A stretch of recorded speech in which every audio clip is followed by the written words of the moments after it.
Jeremiah chapter 34. God's message to Jeremiah at the time King Nebuchadnezzar of Babylon mounted an all-out attack on Jerusalem and all the towns around it with his armies and allies and everyone he could muster. I, God, the God of Israel, direct you to go and tell Zedekiah, king of Judah. This is God's message. Listen to me. I am going to hand this city over to the king of Babylon, and he is going to burn it to the ground. And don't think you'll get away. You'll be captured and be his prisoner. You'll have a personal confrontation with the king of Babylon and be taken off with him, captive to Babylon. But listen, O Zedekiah, king of Judah, to the rest of the message of God. You won't be killed. You'll die a peaceful death. They will honour you with funeral rites as they honoured your ancestors, the kings who preceded you. They will properly mourn your death, weeping, Master, Master. This is a solemn promise, God's decree. The prophet Jeremiah gave this message to Zedekiah, king of Judah, in Jerusalem. Gave it to him word for word. It was at that very time that the king of Babylon was mounting his all-out attack on Jerusalem and whatever cities in Judah that were still standing. Only Lachish and Azekah, as it turned out, they were the only fortified cities left in Judah. God delivered a message to Jeremiah after King Zedekiah made a covenant with the people of Jerusalem to decree freedom to the slaves who were Hebrews, both men and women.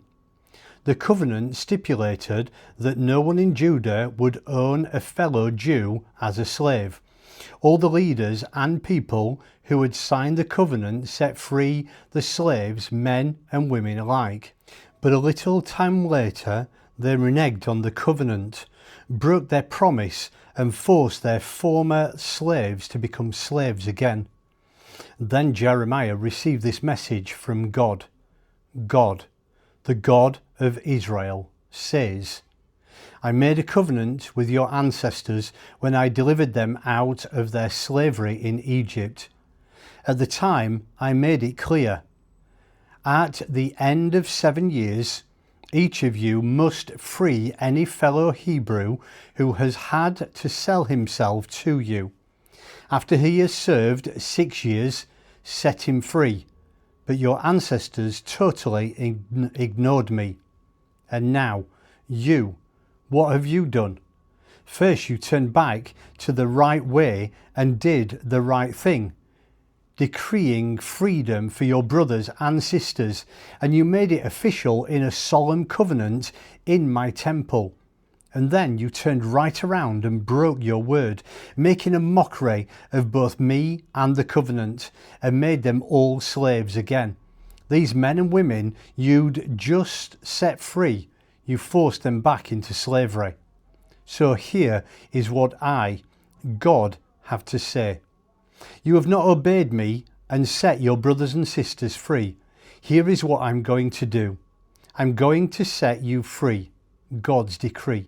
Free to get killed in war or by disease or by starvation. I'll make you a spectacle of horror. People all over the world will take one look at you and shudder.